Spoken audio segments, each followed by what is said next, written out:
Mamacita, ¿para qué estamos aquí? ¿Para qué estamos aquí? Yo no sé. ¿Cómo que tú no sabes?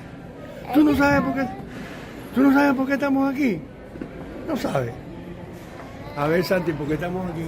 Porque mi mamá y yo nos estamos convirtiendo ciudadanos. Yo ya soy la ciudadana. Tú no, porque tú eres americana de nacimiento. Oh, beautiful, for heroes proved in liberating strife.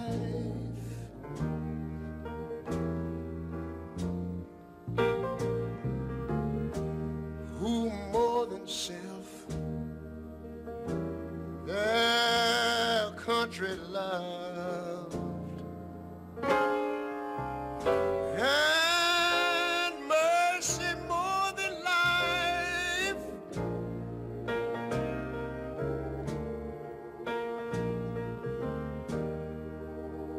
America, America, may God thy gold refine, till all success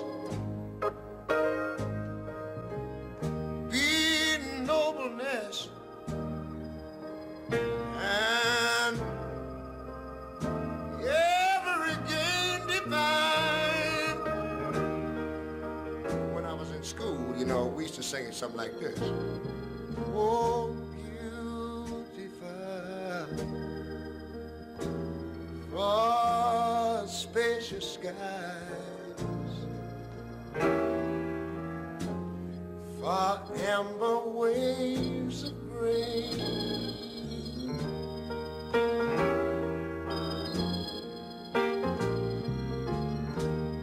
for purple mountain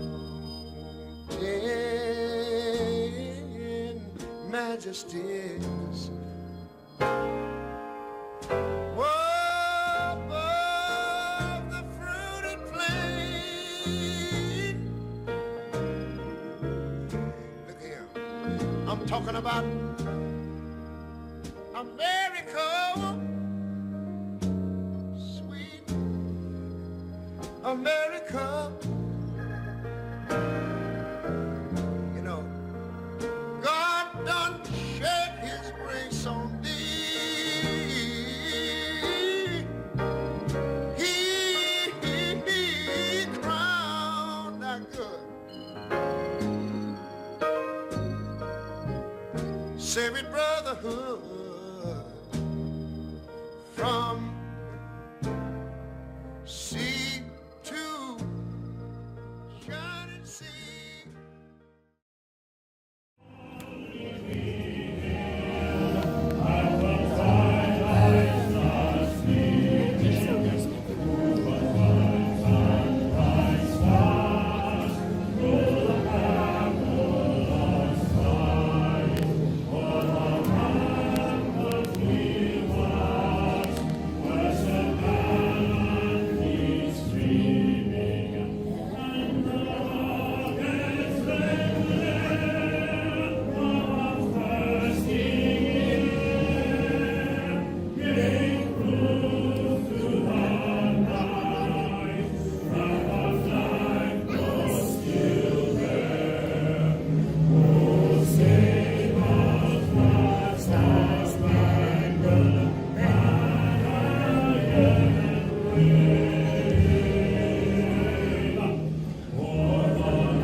There was a lawyer once. His name was Francis Scott Key.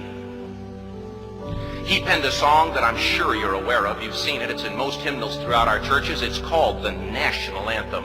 It is our song as an American.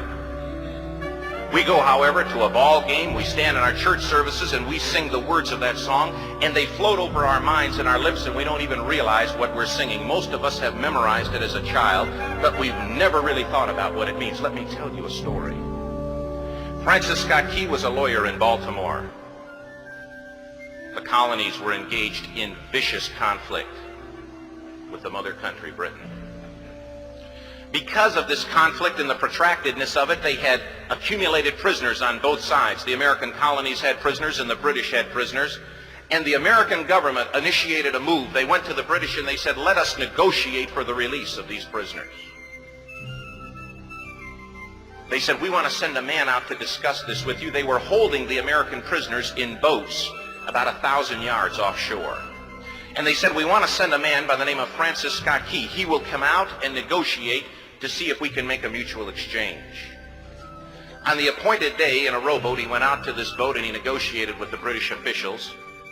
And they reached a conclusion that men could be exchanged on a one-for-one basis. Francis Scott Key, jubilant with the fact that he'd been successful, went down below in the boats, and what he found was a cargo hold full of humanity, men. And he said, men, I've got news for you tonight. You're free. He said, tonight I have negotiated successfully your return to the colonies. He said, you'll be taken out of this boat, out of this filth, out of your chains. As he went back up on board to arrange for their passage to the shore, the admiral came and he said, we have a slight problem. He said, we will still honor our commitment to release these men, but it'll be merely academic after tonight. It won't matter. And Francis Scott Key said, what do you mean? He said, well, Mr. Key, he said, tonight we have laid an ultimatum upon the colonies. Your people will either capitulate and lay down the colors of that flag that you think so much of, or you see that fort right over there, Fort Henry? He said, we're going to remove it from the face of the earth. He said, how are you going to do that? He said, if you will, scan the horizon of the sea. And as he looked, he could see hundreds of little dots. And he said, that's the entire British war fleet. He said, all of the gunpowder, all of the armament is being called upon to demolish that fort. It will be here within striking distance in a matter of about 2.5 hours. He said, the war is over. These men would be free anyway. He said, you can't shell that fort. He said, that's a large fort. He said, it's full of women and children. He says, it's predominantly not a military fort. He said, don't worry about it. They said, we've left them a way out. And he said, what's that? He said, do you see that flag way up on the rampart? He said, we have told them that if they will lower that flag, the shelling will stop immediately. And we'll know that they've surrendered, and you'll now be under British rule. Francis Scott Key went down below and told the men what was about to happen. And they said, how many ships? He said, hundreds. The ships got closer. Francis Scott Key went back up on top and he said, men, I'll shout down to you what's going on as we watch. As twilight began to fall, and as the haze hung over the ocean as it does at sunset, suddenly the British war fleet unleashed. He says the sound was deafening. There were so many guns that there were no reliefs. He said it was absolutely impossible to talk or hear. He said suddenly the sky, although dark, was suddenly lit. And he says from down below, all he could hear the men, the prisoners, saying was, tell us where the flag is. What have they done with the flag? Is the flag still flying over the rampart? Tell us. 1 hour, 2 hours, 3 hours into the shelling. Every time the bomb would explode and it would be close to the flag, they could see the flag in the illuminated red glare of that bomb, and Francis Scott Key would report down to the men below, it's still up. It's not down. The admiral came and he said, "Your people are insane." He said, "What's the matter with them?" He said, "Don't they understand this is an impossible situation?" Francis Scott Key said he remembered what George Washington had said. He said, "The thing that sets the American Christian apart from all other people in the world is he will die on his feet before he'll live on his knees." The admiral said, "We have now instructed all of the guns to focus on the rampart to take that flag down." He said, "We don't understand something. Our reconnaissance tells us that that flag has been hit directly again and again and again, and yet it's still flying. We don't understand that." But he said, "Now we're about to bring every gun for the next 3 hours to bear on that point." Francis Scott Key said the barrage was unmerciful. All that he could hear was the men down below praying. The prayer, "God, keep that flag flying where we last saw it." Sunrise came. He said there was a heavy mist hanging over the land, but the rampart was tall enough. There stood the flag, completely nondescript, in shreds. The flagpole itself was at a crazy angle, but the flag was still at the top. Francis Scott Key went aboard and immediately went into Fort Henry to see what had happened. And what he'd found had happened was that that flagpole and that flag had suffered repetitious direct hits.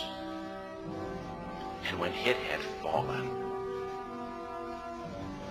but men, fathers, who knew what it meant for that flag to be on the ground, although knowing that all of the British guns were trained on it, walked over and held it up humanly until they died. Their bodies were removed and others took their place. Francis Scott Key said what held that flagpole in place at that unusual angle were patriots' bodies. He penned the song, "Oh, say can you see by the dawn's early light what so proudly we hailed at the twilight's last gleaming?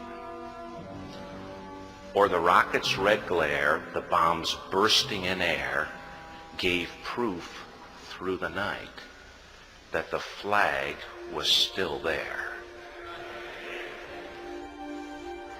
Oh, say, does that star-spangled banner yet fly and wave o'er the land of the free and the home of the brave?"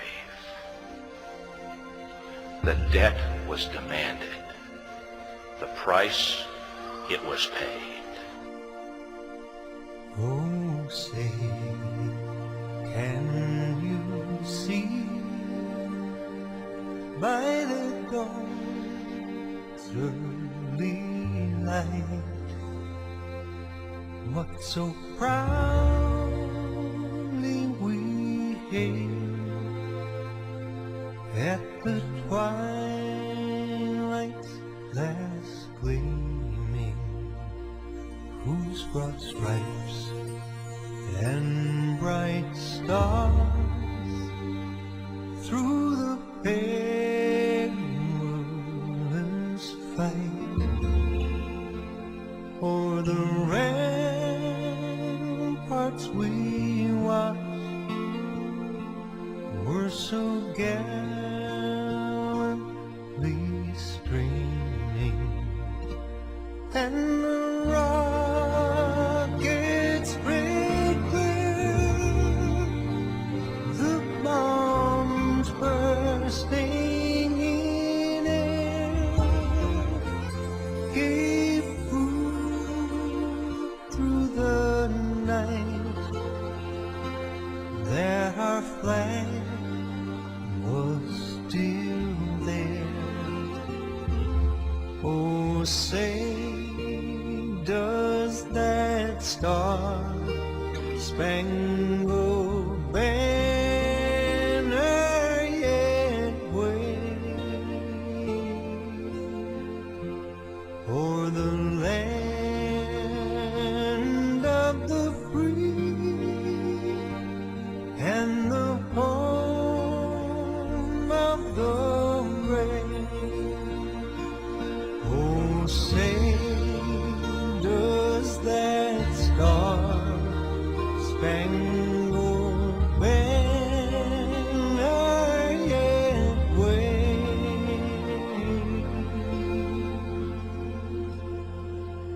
o'er the land of the free and the home of the brave?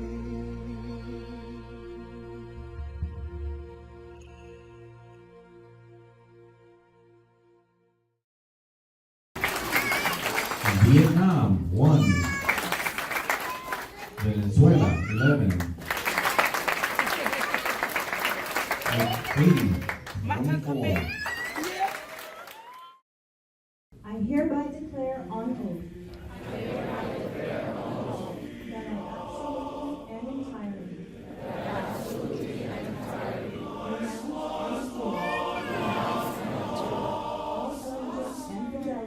all allegiance and fidelity to any foreign prince,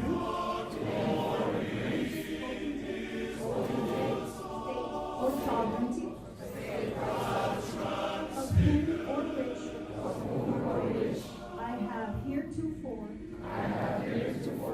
been a subject or citizen, that I will support and defend the Constitution and laws